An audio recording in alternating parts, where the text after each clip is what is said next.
Africa, the best place to get Africa-related content. In today's news, the next political move of the embattled governor of Edo State, Godwin Obaseki, after his disqualification by the governorship screening committee of the All Progressives Congress, made public sooner than expected.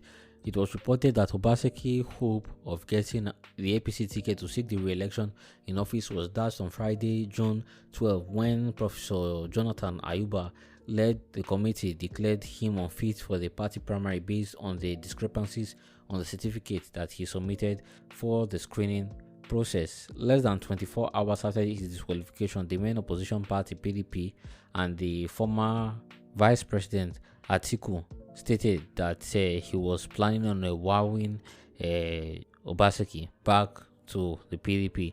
Speaking on his next political move, Obaseki in a tweet on Sunday, June 14, said he would disclose his next move after meeting with President Muhammadu Buhari following his ouster from the race. I appreciate the sustained show of solidarity and support and goodwill from the Edo people and Nigerians in the face of injustice by the APC screening committee. I will be making my next move known after I make a complete consultation with my supporters and meet President Muhammadu Buhari.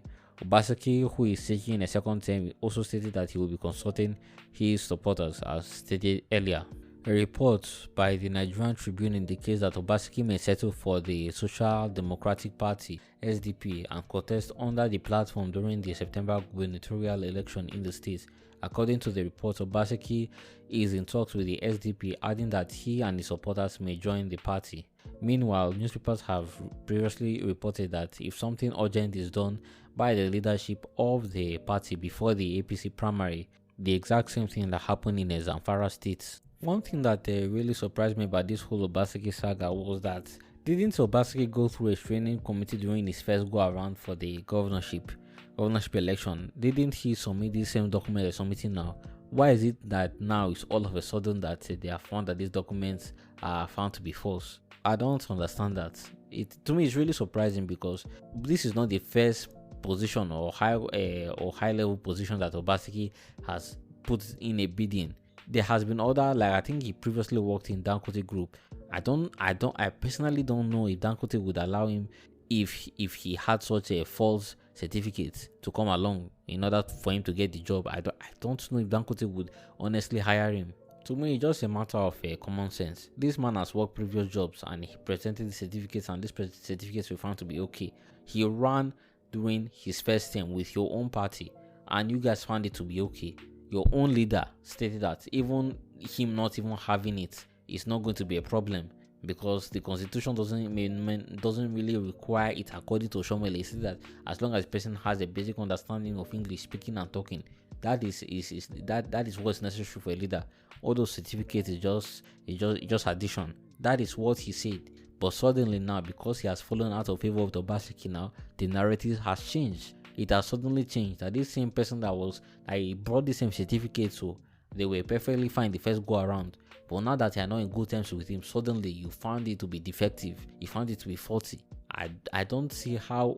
I've never seen any other place where any company that Obaseki had previously worked in that they had said that whatever school certificate they presented were faulty. But suddenly now APC, the same company the same party that said that having a certificate was not really the issue, now suddenly has used that the only grounds for disqualifying him out of the primary election. To me, it just sounds somehow.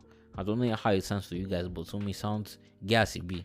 And now with the reports coming out that he's in talks with SDP, I believe that SDP might be a good match for him, because I don't think the SDP is going to demand what PDP is demanding. The PDP is demanding that he will not be able to run with his current deputy, and him not being able to run with his current deputy can can cause problems, because from the agreement that the PDP brought out, they said that they are going to bring their own member to place as their own as his own deputy, and also it will be PDP members that will staff the commissioner's position if he wins the re-election. So to me, they are severely limiting his capacity to even act as a governor. Because why? Because he's only going to be able to pick people that the party will choose for him, or we feel that the party that feel that is viable for that position.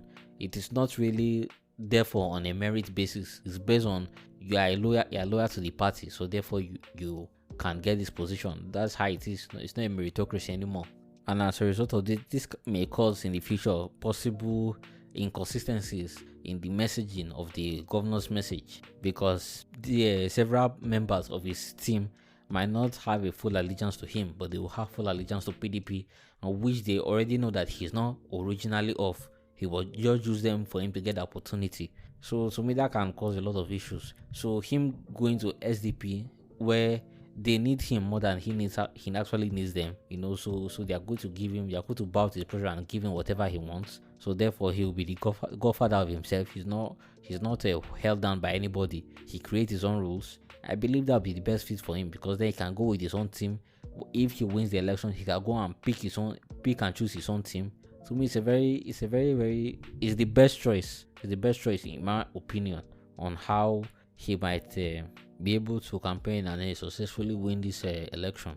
As for his consultation with Buhari, I don't see anything to it. He might just be having that consultation as a sign of respect, but that is as far as I see it going, because Buhari didn't take any active steps in order to prevent Oshomole from exercising all this power. So I don't expect Obaseki to suddenly take whatever counsel that Buhari gave him as that is what he's going to do, because Buhari didn't meaningfully step up to protect his interests against Oshomole. So definitely here, Obaseki doesn't have any incentive to bow down or to listen to whatever Buhari has to say. But it's also good strategy, for the public relations, and give a nice, positive, and a peacemaker kind of image, create that kind of peacemaker image for the general population. Well, those are my personal thoughts in the matter. If you do enjoy the video, please like, subscribe, drop a comment below, and also join me on future content. Thank you.